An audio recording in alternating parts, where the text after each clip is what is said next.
I start, I have to ask you to understand that old adage that if you don't like the message, please don't take your anger out on the messenger.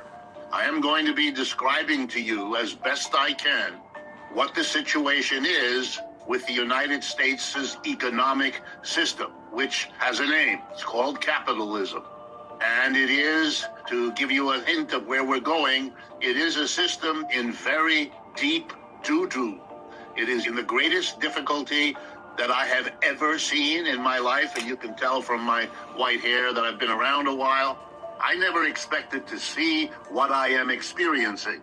And I imagine for many of you it is the same, unless you are committed to something my psychotherapist wife explains to me as the problem of denial.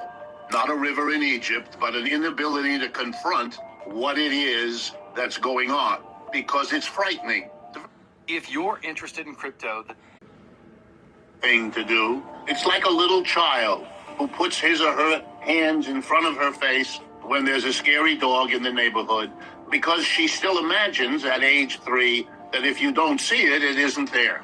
And if you don't see what's going on around us, then perhaps it isn't there, and that is something which our political leaders and our cultural leaders and our economic leaders, that's one thing they all have in common with very few exceptions, namely a commitment to denial.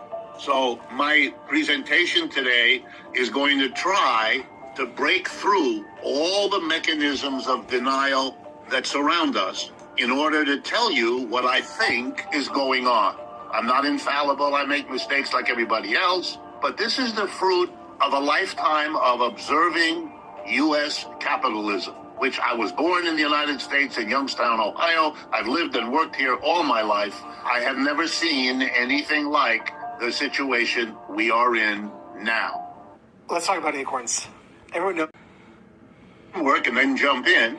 I think that the history of the world is a sequence with interruptions, but a sequence of empires. The Greek, the Roman, the Persian, the Egyptian, the Chinese, I could go on. And they all have something in common. They are born usually out of the demise of another empire. They evolve and change over a period of time, running from a few decades to a few centuries, and then they die. They pass away. The most recent one, perhaps the most and best studied, was the British Empire, which, depending on how you want to count, goes from around the 16th century to the end of the 19th, more or less.